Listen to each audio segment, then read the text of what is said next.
fintech is the innovation brought by the technology plus finance. But how can the fintech innovations promote the development of the finance? So the next, without further ado, I'd like to invite Edgar Perez, has been dedicated in the financial sectors and also the technology sectors for more than 30 years. And he is a very influential figure in the financial sector. So without further ado, I invite Mr. Edgar Perez.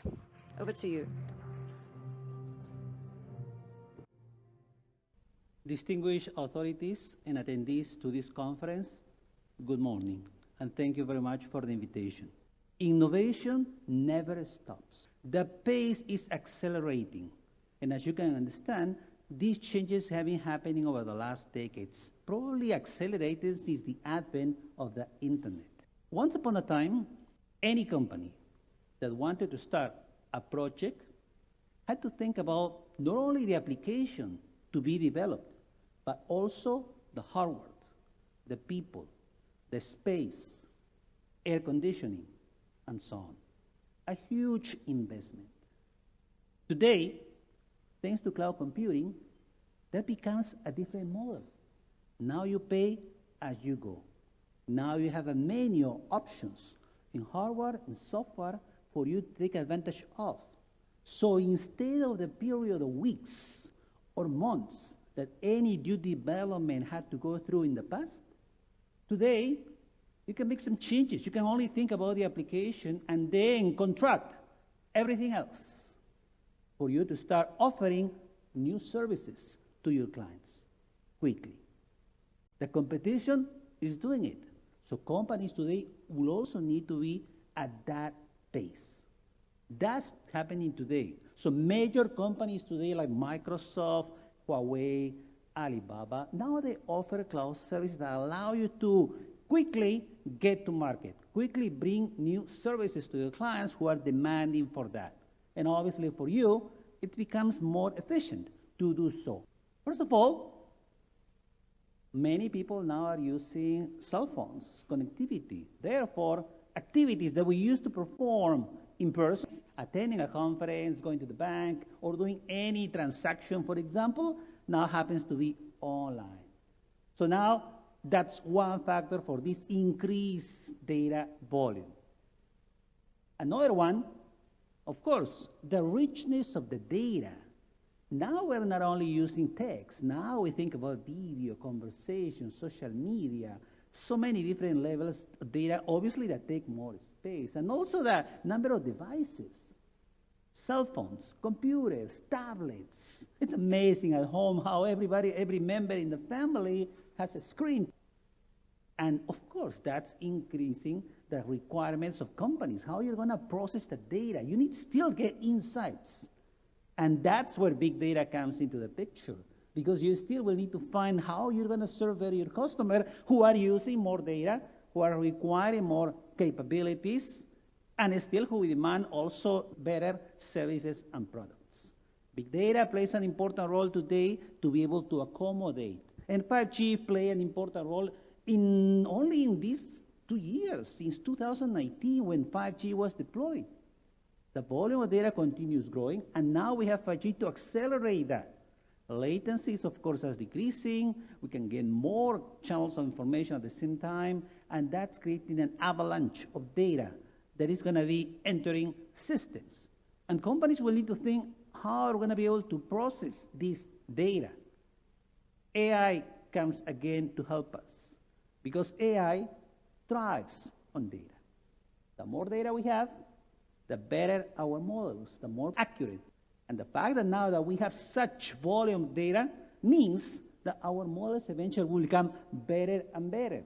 So if you think about self-driving technology, the holy grail is to have 0 fatalities, even better than human drivers. We will be able to achieve that goal if we leverage the data. And 5G now, it's important to get to that point of full connectivity when a driver is not needed anymore. And the automobile becomes our mobile living room. $62,670. That's what Bitcoin is today. Do you think this is going to stay? Do you think this is sustainable? Personally, I don't think so.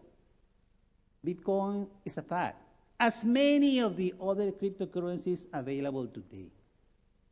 However, very smart people are working in this space. People graduating from college, the brightest minds are focusing on this technology, and that's what we need to do too. While Bitcoin and many of these cryptocurrencies might pass, it might be a fashion that will go away, let's think about that technology underlying Bitcoin, and in particular, blockchain. That's what is going to stay. And many industries today definitely need some change. And blockchain, it's going to bring that. In particular, financial services, logistics, healthcare. Ethereum, it's an excellent example, not only of the currency, the virtual currency, but also the technology underlying it. Because now we're able to create applications in the same way that you have many apps in your phone. You can also create apps on Ethereum that will allow you to implement smart contracts that eventually will be legally binding. And that's what is going to create a transformation, for example, in financial services. There was a statement a few decades ago by an American pioneer in computing, J.C.R. Licklider. And he proposed at some moment we will witness the convergence of man and machine.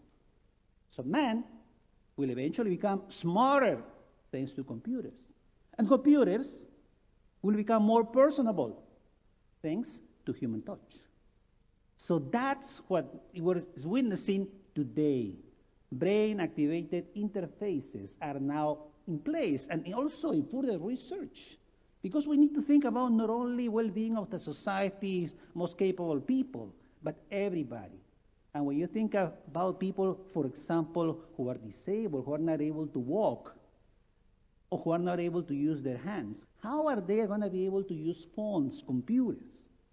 That's where this type of technology comes handy. Because now the research will allow them to be able to control these things to devices that are going to be inserted in their brains. So they won't need to touch anything. They will be able to control technology, to take advantage of technology using these type of convergence devices. That's progress. That's innovation. And my favorite topic, quantum computing. From many of these trends that I mentioned today, I believe that quantum computing is the one that is going to give us the most progress, incredible change for the world. In the last months, we have seen flooding affecting, impacting cities around the world, from America, from China, Germany, India. People perish due to these natural disasters. That's even though supercomputers today are working on weather prediction. How difficult can it be? Very difficult. Very challenging because there are so many variables you need to control that are changing dynamically all at the same time that even the most powerful computers today are not able to estimate the scale of these natural disasters.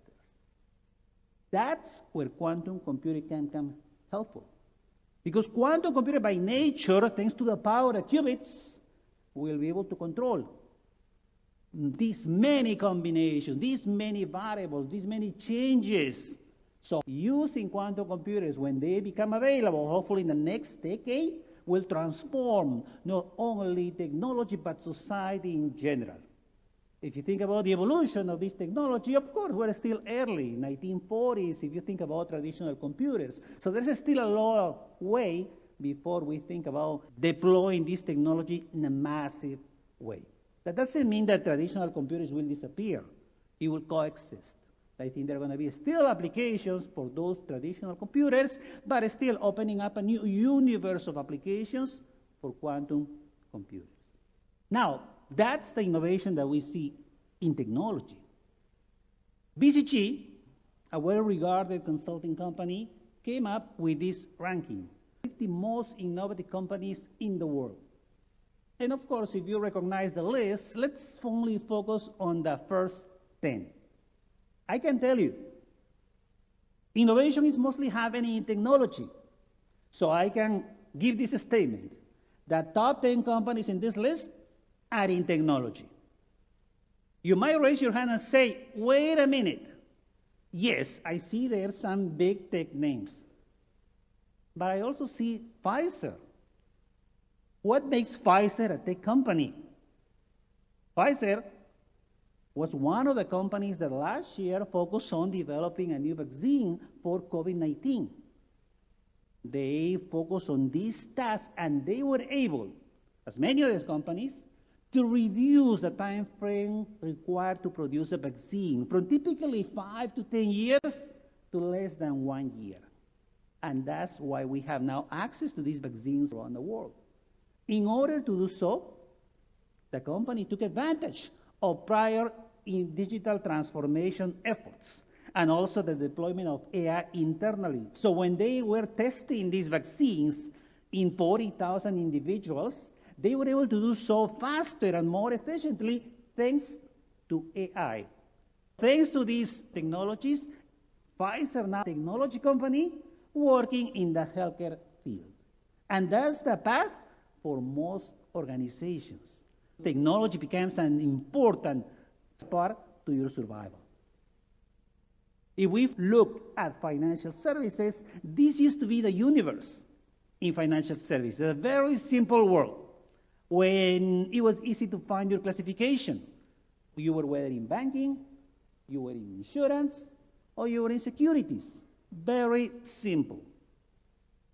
However, today, there is a change because now many of the biggest tech companies in the world now are entering financial services. What are Google, Apple, Facebook doing in payments? What a surprise. So if you think about these companies, they come to financial services from different angles. For example, Microsoft, Google, they come from the operations side. They provide, let's say, cloud computing to financial services companies, and they see the potential to expand.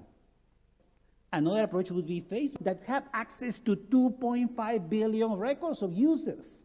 So they come from the customer-facing side, and they see that clients who trust Facebook would be potentially willing to share their financial information and eventually to take advantage of services provided by Facebook.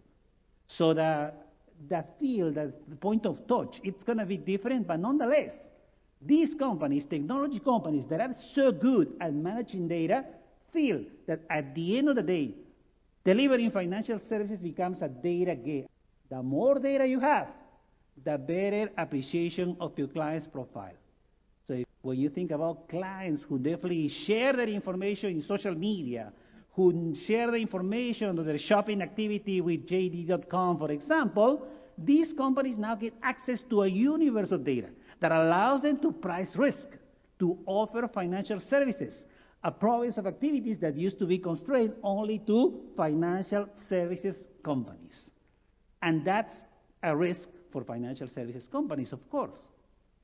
So this transformation will bring efficiency. And let me give you a brief example. When you buy a book on Amazon or any major retailer, who makes money? Well, Amazon, yes. The seller, if it's not Amazon, they make some money too, 1% or less than 1%. But who makes the most money? The credit card company, because they charge between 2 to 3%. And that's still a lot in the last decades. Compare that to WeChat Pay. How much do we pay to buy things on WeChat Pay? Zero. Zero. Of course, some transactions will require some payment, but most of the time, it's going to cost us zero. So what do we think about this transformation? That we need to adapt a new approach, and that's the VC approach. VCs, of course, as we've seen in some examples before, explore deals. They invest in companies, and they negotiate deals, and they eventually exit. That's something that we can take advantage of. Because VC is not only looking at what's happening out there, VC is participating in this transformation through their participation as directors, as leaders, advisors, and recruiting management. So while they are looking out there in space, they can see that they can also help transform the industry. And this transformation is going to be because this is something that can also be replicated in the regulatory space. It's not I'm waiting for tech companies to come to me. I can cooperate with them, and I can see how I can help them to define new technologies, to see where there are regulatory gaps, for example, where we can learn together about new technologies and then anticipate a potential impact in regulation. So while it's true that technology is driving financial innovation, financial reform, the opposite can also be true. This can be a two-way street, when also financial reform, financial regulation can drive technology innovation. That's what VCs are doing, and they're so great at it. A few years ago, I published a book on what happened on the flash crash when 10% of the stock exchanges fell down. That's something that regulators could have prepared for. How? Creating records, creating systems. And unfortunately, that's still not the case in some parts of the world. Let me conclude by indicating that there is really a challenge for us to work on these areas. Because at the end of the day, financial technology, fintech, is vital for people and for companies. What can a person do without a bank account? What can a business do without credit? And unfortunately today, 9% of the population still live in extreme poverty. So we know how critical it's going to be financial inclusion. When we have to think about expanding this service to the 2 billion people out there who don't even have any banking or financial service. We owe it to the 2 billion kids out there. Thank you very much.